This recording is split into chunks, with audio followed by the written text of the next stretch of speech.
dengan pendidikan di Indonesia itu sekarang itu yang lagi menjadi tema nasional itu adalah terkait dengan perubahan kebijakan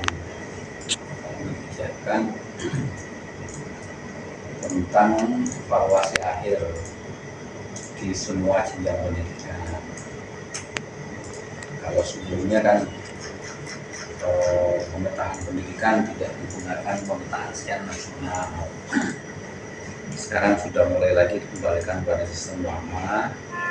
Jadi sudah ada ujian tahap akhir lagi untuk jenjang SD, SMP sampai SMA. Kebijakan baru dalam dunia pendidikan. Cuma isu di pendidikan ini sekarang bergeser karena fokus pemerintah ini tidak fokus pada masalah pengembangan mutu pendidikan, tapi pada penyediaan kualitas fisik yang diwakili dengan program MBG. Makanya kemudian kalau melihat data di Surabaya saja itu infrastruktur pendidikan malah jarang tersentuh, banyak sekolah besar kelas yang tidak terawat gitu, karena ada pergeseran kebijakan dari pengembangan mutu pendidikan ke arah yang sebenarnya tidak terlalu signifikan berhubungan dengan pendidikan karena terkait dengan lingkungan misi, karena itu sudah menjadi keputusan nasional ya, mulai itu terkait dengan pendidikan di assessment ya, dasar menengah yang menjadi isu nasional atau pengembangan terkini di dunia pendidikan. Itu juga akhirnya menimbulkan ketimpangan juga karena mutu guru itu untuk kebijakan nasional terkait dengan MBG itu juga bergeser.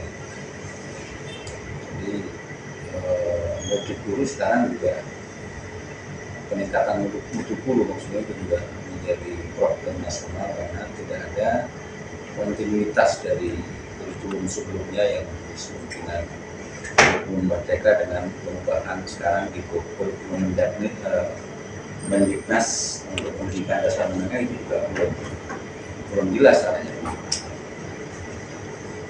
Itu di assessment pendidikan dasar. Kalau di perguruan tinggi itu juga ada pergeseran dari kurikulum sebelumnya yang menekankan pada mahasiswa belajar di luar kampus dalam sebuah skema SDKM, sekarang bergeser pada dampak untuk pendidikan masyarakat. Itu yang ditekankan. Ini juga membuat kurikulum di pendidikan tinggi itu juga bergeser gitu. Dan bagaimana meng-create pembelajaran mahasiswa di luar kampus. Nah, skema MBKM itu juga kemudian bergeser bagaimana kurikulum itu mempunyai dampak yang bisa diukur ketika lulusan itu nanti lulus ya, dan kemudian terjadi masyarakat. Tantangannya adalah di dunia di dosen itu adalah banyak hal yang harus berubah karena pembelajaran tidak lagi pada aspek kognitif saja atau aspek pemahaman saja, tapi juga bagaimana implikasi dari pembelajaran itu juga itu membuat mahasiswa bisa mempunyai kinerja yang bisa diukur di masyarakat. Dan mahasiswa juga terkena imbasnya karena pembelajaran tidak lagi bersifat konvensional, tapi mahasiswa dituntut untuk mempunyai luaran dari pembelajaran, bisa berupa proyek, bisa berupa karya yang kemudian itu tidak hanya digunakan di internal, tapi juga harus mempunyai dampak di masyarakat. Saya kira itu untuk secara garis besar. misalnya perubahan-perubahan atau isu-isu terkini dari dunia pendidikan. Ada lagi?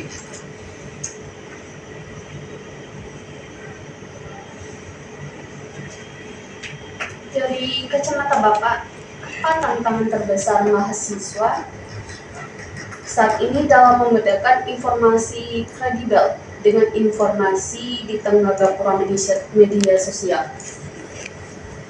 Ya, mahasiswa itu sekarang digiring ya secara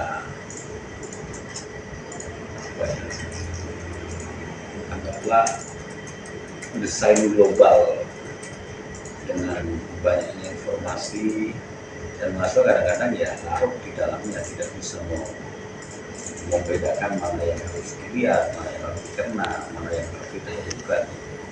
Karena pembelajaran mahasiswa itu sekarang lebih pada bagaimana mereka itu mencari atau menemukan sumber informasi dari berbagai media sosial maupun dari berbagai sumber AI, tapi tidak ada kemudian dimensi kritis, ya, kemampuan kritis terhadap informasi. Nah, itu yang kemudian informasi itu menjadikan masa kadang-kadang terjajah, tidak bisa keluar dari pengumuman informasi dan menganggap itu benar dan satu-satunya cara hidup yang harus dilakukan masa dalam belajar dan lain-lain. Sebenarnya itu jebakan global agar kita itu tidak bisa keluar dari bayang-bayang kekuatan hegemoni dunia, ya, sehingga kita tidak bisa produktif, tidak bisa membuat karya yang menjadikan bangsa ini menjadi bangsa konsumtif dan lain-lain. Itu sebenarnya adalah desain global yang kemudian kita itu lebih suka menghabiskan waktu di layar HP-nya dengan berbagai informasi yang kadang-kadang itu tidak penting, tidak berguna langsung terhadap kebutuhan hidupnya, pengembangan kompetensinya dan lain-lain. Tapi itu sebenarnya adalah setting global yang mahasiswa tidak sadar bahwa sebenarnya itu diarahkan ke sana. Fokus sekarang menjadi kering, ya, karena mahasiswa tidak lagi sibuk dengan referensi tertentu, tapi cukup cari aja di sumber-sumber di Google dan lain-lain. Tapi pendalaman terhadap referensi yang mendalam juga tidak menjadi budaya. Itu ancaman mahasiswa terbesar. Artinya pada akhirnya lingkungan seperti ini juga tidak komparatif dengan kurikulum yang dibuat oleh pemerintah di arah kebijakan pemerintah terkait dengan kampus education dan lain-lain.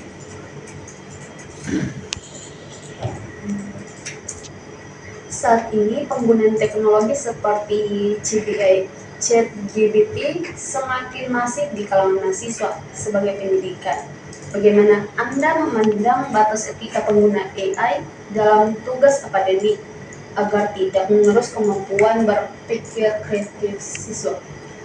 Ya, boleh aja itu dipakai, digunakan sebagai referensi, tapi tidak berhenti di situ. Artinya daya kritis mahasiswa harus jalan, bahwa informasi itu harus direkonstruksi ulang, didesain ulang, dikembangkan lagi, atau disesuaikan dengan kepentingan internal ataupun kebutuhan secara spesifik mahasiswa.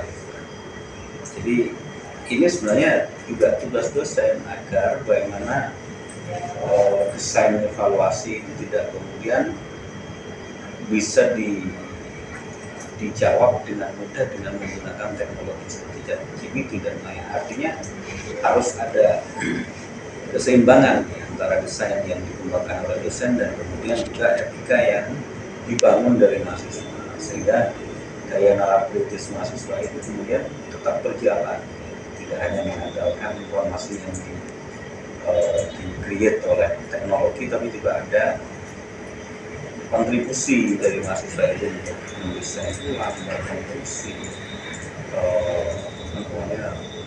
termasuk juga mensintesiskan informasi dari teknologi itu menjadi sebuah pemahaman yang memang dibutuhkan secara spesifik oleh mahasiswa.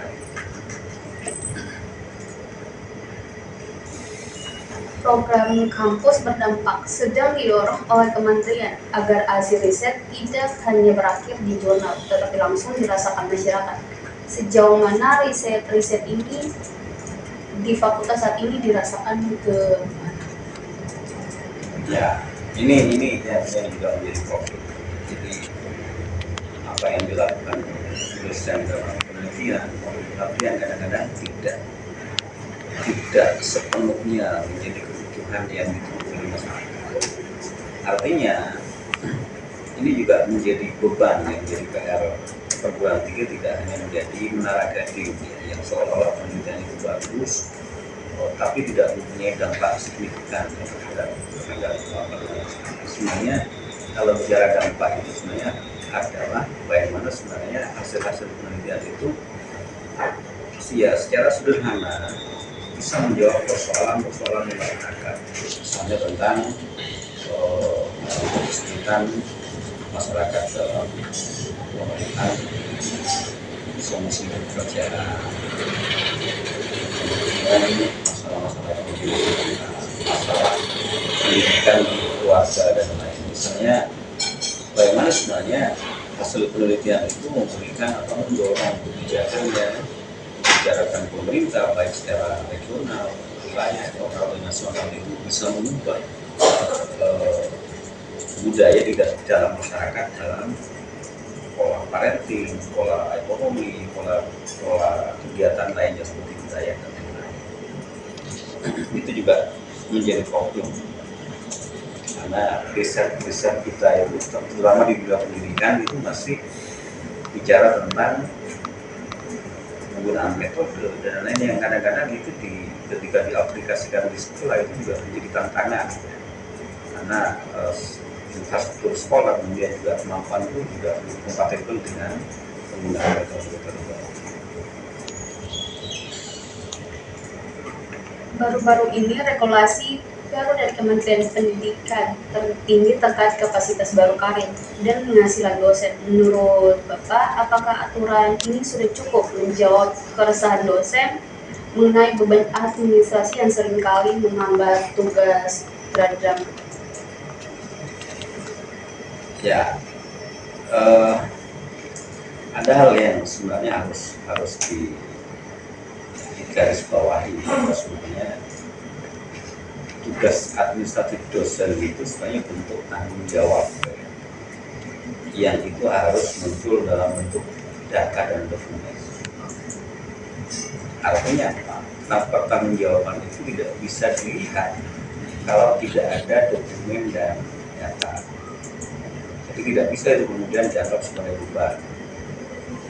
Nah, jadi yang harus kita tanggung jawabkan, kenapa kok harus begitu? Karena pemerintah itu memberikan reward terhadap dosen berupa penghargaan material, sertifikasi dosen, dan dalam tanda petik pemerintah itu dalam jika tidak itu menganggap bahwa apa yang diberikan reward terhadap dosen itu harus mempunyai kontribusi dalam bentuk laporan kinerja.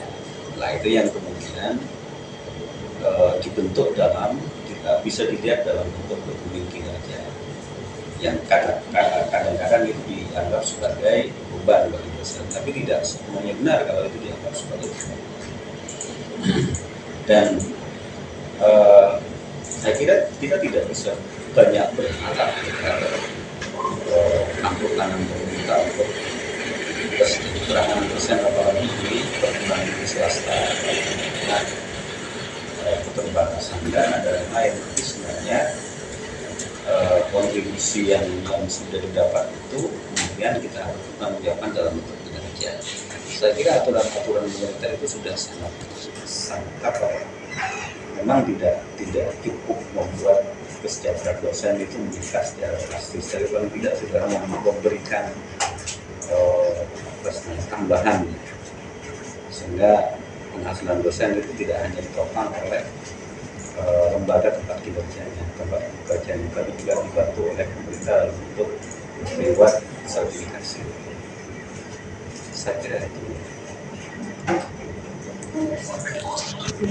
sudah.